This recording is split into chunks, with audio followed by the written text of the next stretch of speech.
Hey YouTube, it's Leo here, coming at you with another reaction video. And today we're going to be continuing to check out some of the shorts by more Parz. I know the last reaction to his full-length video did surprisingly good, at least for my channel. So I'm going to go ahead and react to a couple of his shorts that he has on here. So I'm just going from the top down. I didn't think of like maybe looking for like a playlist or something. I just kind of went straight to his channel. So definitely go and check him out. I'll leave a description to his channel down below.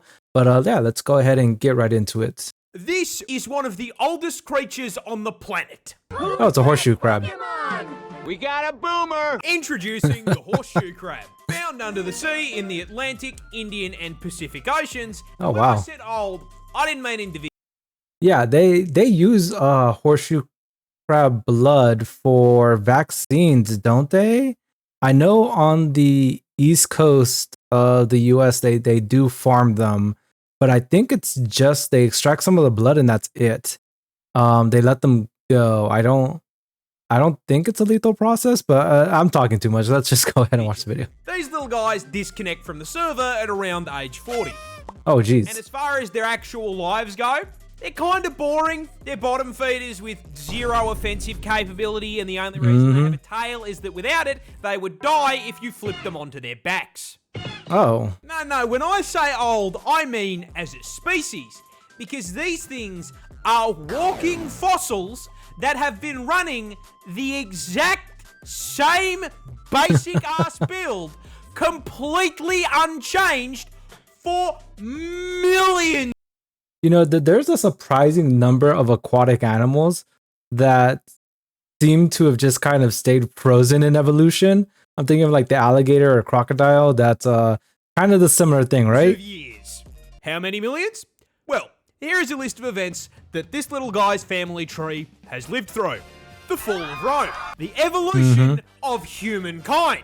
All right, poor guy. To be monkey. The Ice Age. God tossing a rock at the big-ass lizards. Lizards. Hell, this little fucker watched the first fish crawl onto land and was underwater when the first tree spawned.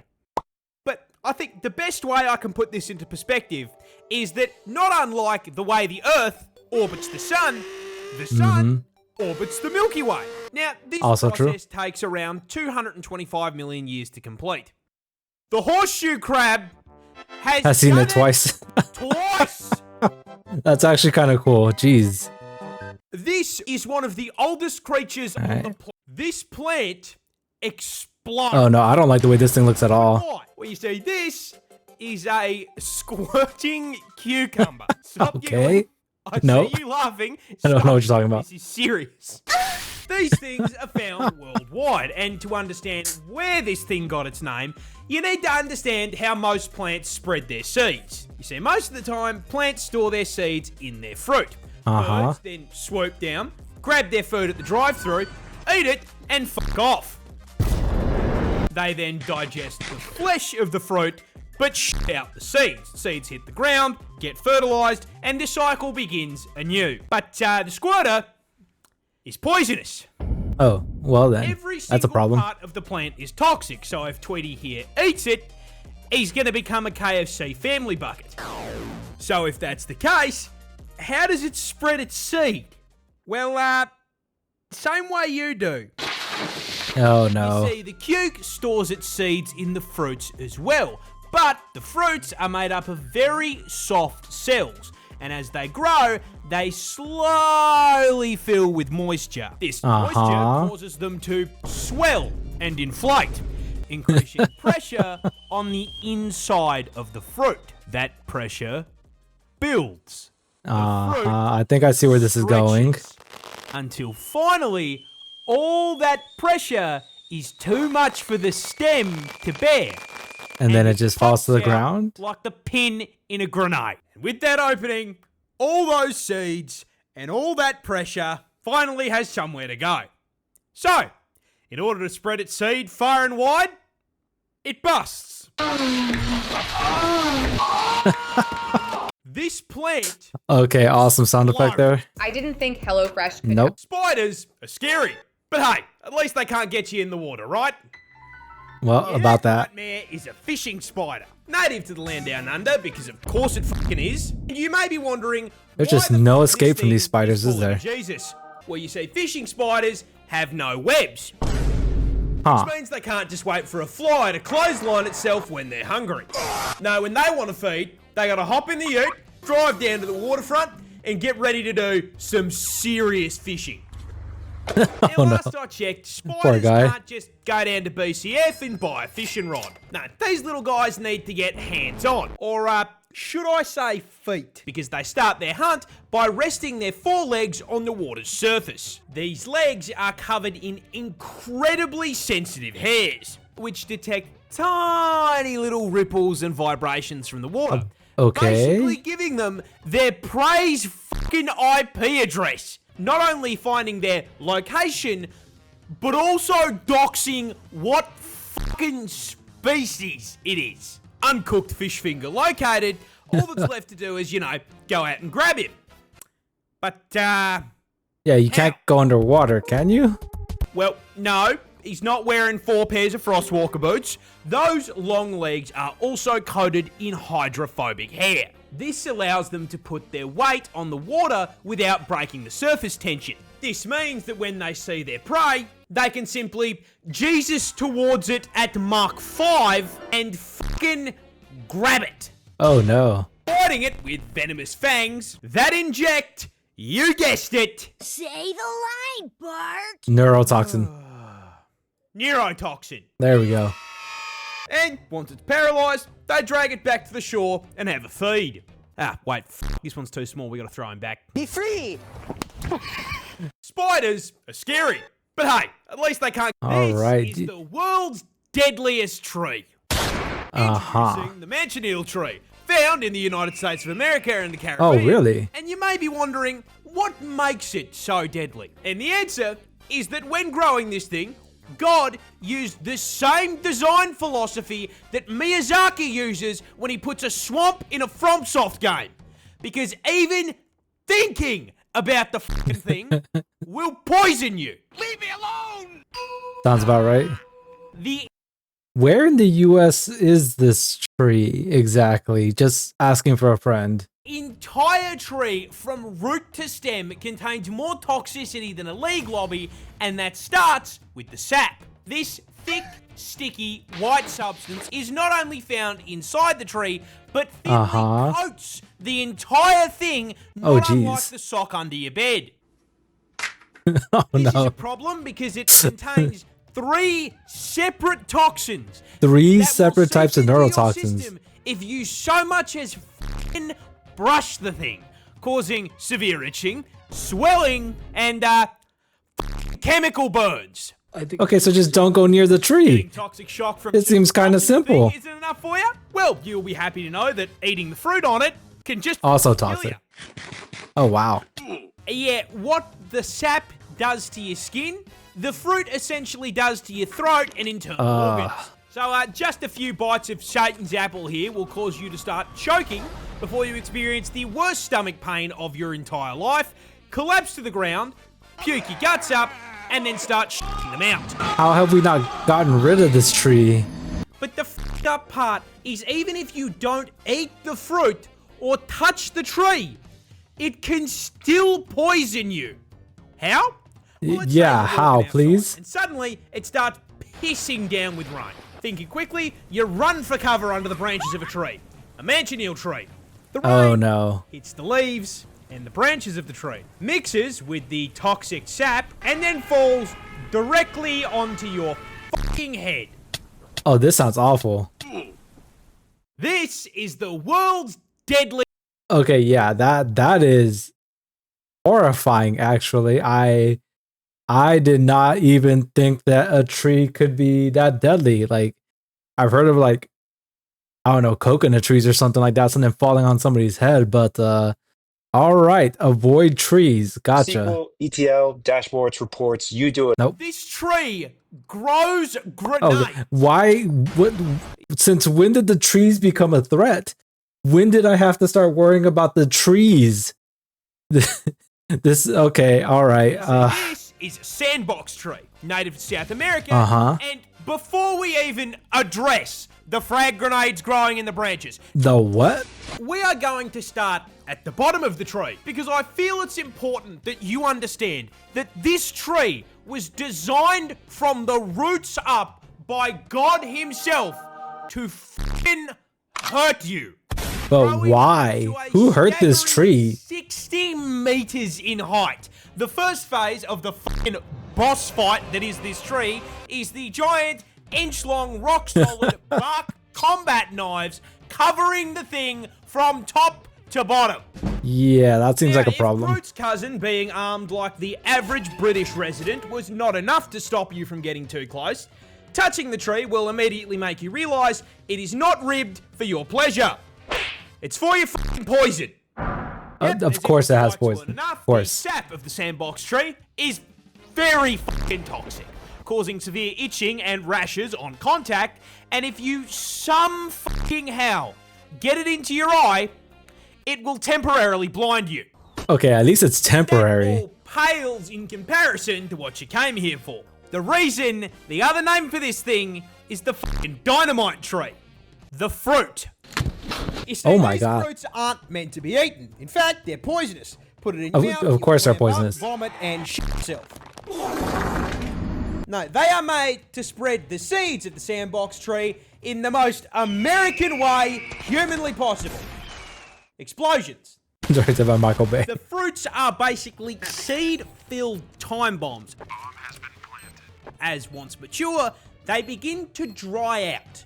As they dry, they shrink, and they slowly begin bending against their stems.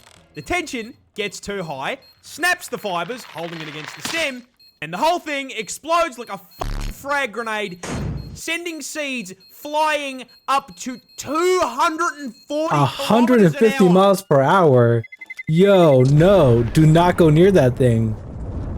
This tree grows. Okay, I'm hoping there are no more trees on this list because this is making me. This is why we don't go outside. This is why we don't touch grass. All right, this is exactly why we stay indoors where it's safe. All right, we don't go anywhere near the trees. We let the trees do their thing. We let nature do its thing. All right, stay inside. That's my PSA. This turtle breathes through its butt. Okay. No, this is not a joke. This Kinda sounds is like a joke. Fitzroy River turtle, native to the land down under, and as with most of the shit found in God's drafts folder, its Poisonous? existence begs a single question. Fucking why? Fair. Well, these little guys are freshwater bottom feeders, snatching and consuming the children of aquatic insects and munching down on the occasional ribbonweed salad. And as with most river turtle species, this requires them to spend most of their time in the water. Now, rather than doing what most turtles do and developing an insane lung capacity, the Fitzroy decided to evolve a set of gills alongside their lungs to allow Around them to its butt. stay underwater Gotcha. for 3 weeks at a time. Hello, how are you? 3 weeks later. I am under the water. However, when placing the gills, God was absolutely fucking plastered.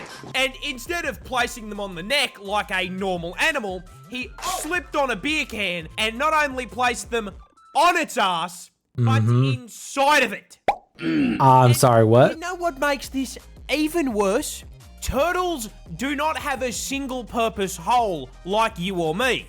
They have a cloaca, which is the fucking Swiss Army knife of holes. This means that Fitzroy River turtles shit, piss, Oh no. breathe, and fucking mate out of the same hole. No. No. This turtle. Okay, but they only use it to breathe underwater, right? They're not. You know what? I'm just gonna hold that thought. I'm just going to not verbalize that thought out loud. We're just gonna move on to the next video. No. Australia has dancing spiders. Okay.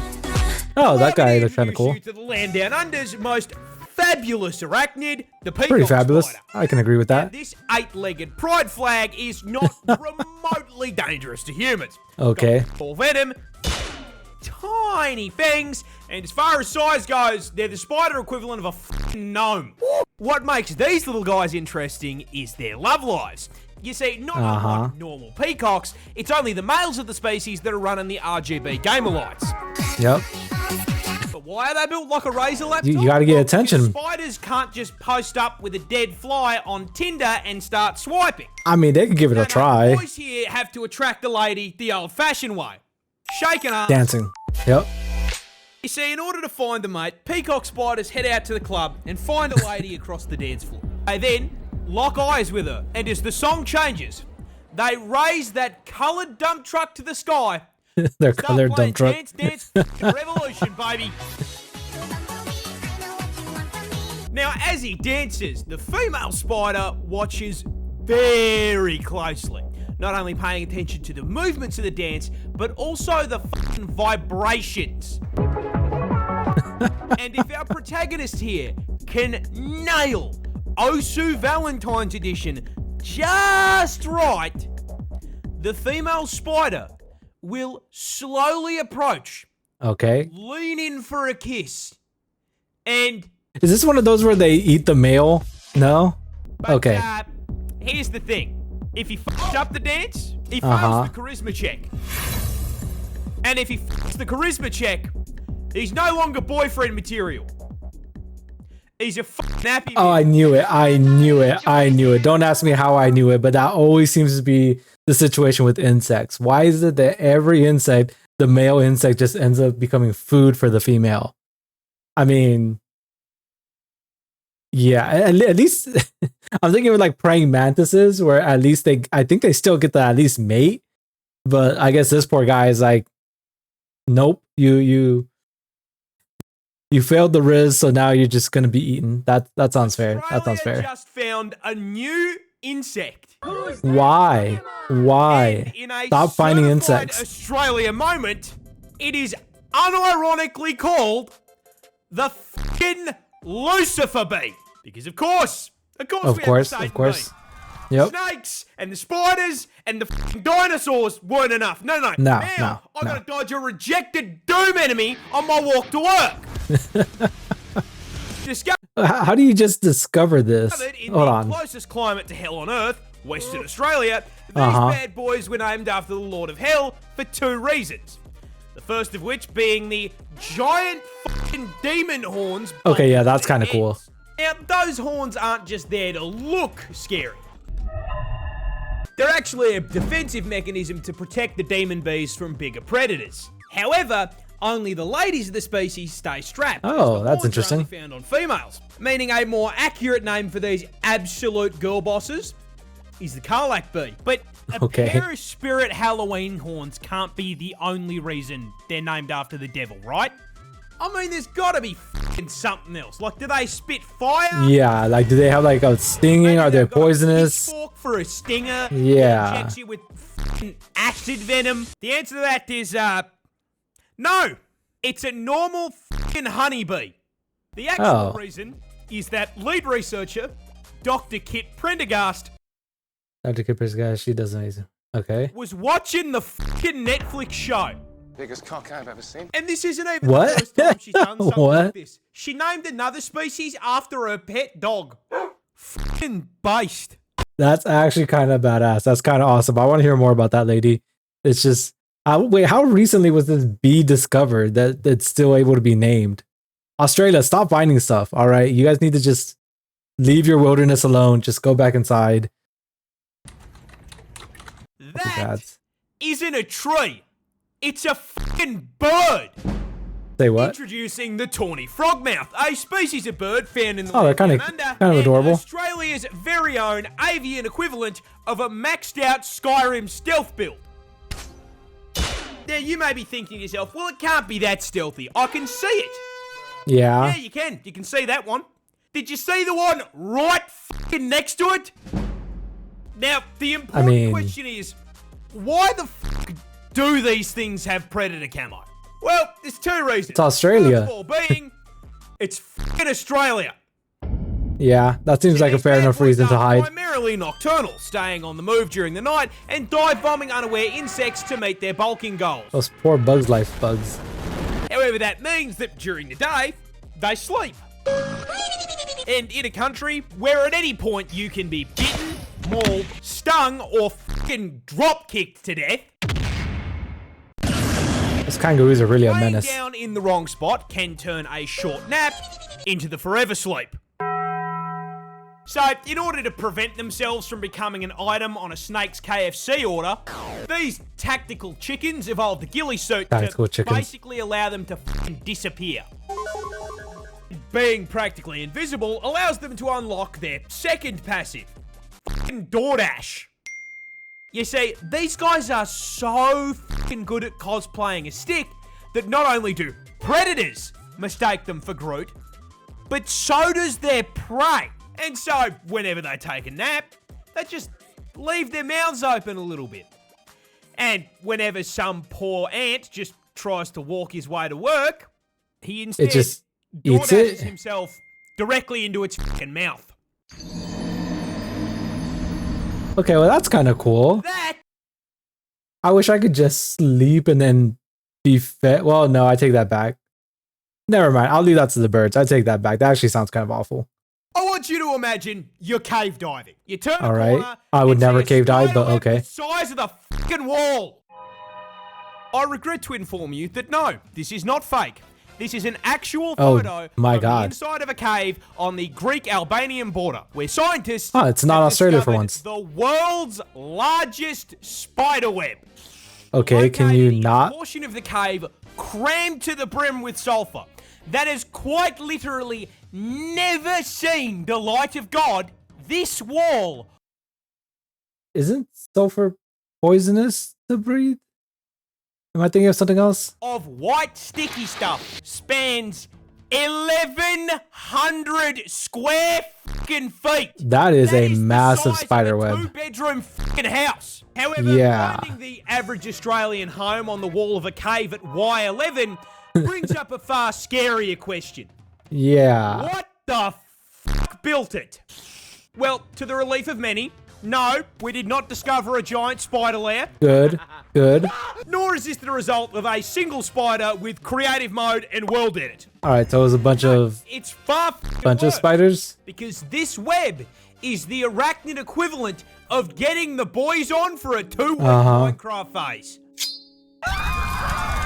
Because this jeez. web is a collaborative effort. It was built by 111,000 fucking spiders. That is a ridiculous sum of spiders. And I'd like to know how they got that number. Personally, I'd hate to be the poor researcher having to count all these spiders individually. My bigger concern is, hey, those spiders are still there, right? Am I crazy? Are those little specks right there the spiders? Maybe don't touch that. Oh god, it bends. Oh I no. want you to No. imagine you're... No. No. This pond is hiding something scary. No, Yep, not that. That's pretty scary. You see, these are cranberries, a small red fruit Oh. used in juice, sauces, and even alcohol. Yup. However, unlike many fruits which grow in luscious green fields, cranberries grow in a fucking swamp. Oh. However, sharing a postcode with Shrek doesn't exempt cranberries from pest control issues. But rather Yeah, than if dumping anything, I enough think there'd be toxic more chemicals on the pests cranberry in a bog to swamp, right? qualify as a League of Legends lobby, cranberry farmers decided to use a more interesting form of pest control. Uh-huh. Wolf spiders. That's right. In order to prevent a horde of This has been a very bugs from devouring spider-heavy these episode, isn't innocent it? Cranberries. Our brave hell spiders are deployed to the field to protect against the horde, which works great until they flood the fields to harvest the cranberries. At which point Okay. the highly venomous wolf spiders start to look for the closest high point. And if you're picking the berries, that's you. No, okay, there's gotta be a way to automate that. There's gotta be like some kind of surface water surface robot you can get to like harvest those cranberries. And he said they're poisonous, so that makes or venomous. So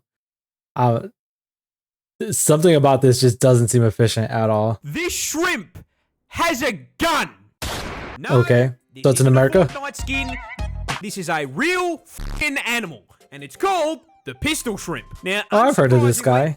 being named after a firearm, Yep. of course it's f***ing native to the United States of America. I was just joking, but Where else do you okay. think you were going to find it? However, I mean- they can actually be found expressing their Second Amendment rights over the majority of the globe, too. Now, coming in at a huge 2 inches, it is not the size of his body that makes him special, but the caliber of the big iron on his hip. Or should I say big claw? Oh no, what are you doing? Oh no, what was that? Don't ever show me that again. Got to, switch hands while doing homework. Harry! No, mate, that claw is basically fucking Mega Man's arm cannon. But last I checked, they can't call in an ammo resupply under the sea. I So mean, how does the claw you can become try. a gun? The answer is bubble. Bubbles. Yeah, they call it These bad cavitation boys bubble, don't hunt they? Smaller shrimp, and they start that hunt by jumping off the f***ing battle bus and looking for prey. Once they get within effective range, they will literally cock their claw like Oh, that's the kinda cool. hammer on a revolver. All right, Ocelot. Weapon ready, they line up the shot, take aim, and Counter-terrorists win. they snap their claws together so fucking fast, it causes an underwater vacuum, creating an explosive cavitation bubble hotter than the surface of the sun. This bubble is then launched at the enemy at over 100k an hour. The bubble then connects with the smaller shrimp and f***ing flashbangs it. This either kills it outright or stuns it long enough to be consumed. Poor little fucker got quickscoped by Faye Shrimp. Jeez. Okay, that's actually kind of cool. I did know that they used cavitation bubbles, but I always thought it was just the pressure from the bubble itself. I didn't realize that they got that hot. So that's actually kind of cool. But I'm gonna go ahead and call this an episode right here. I'll probably be reacting to a bit more of his videos. It's a shame he just doesn't have like a compilation on his page, but that's fine. We'll just I'll make a note to pick up from this episode in the next one. But yeah, I guess that's gonna be it for today. All right, I'll catch you on the next one. Bye.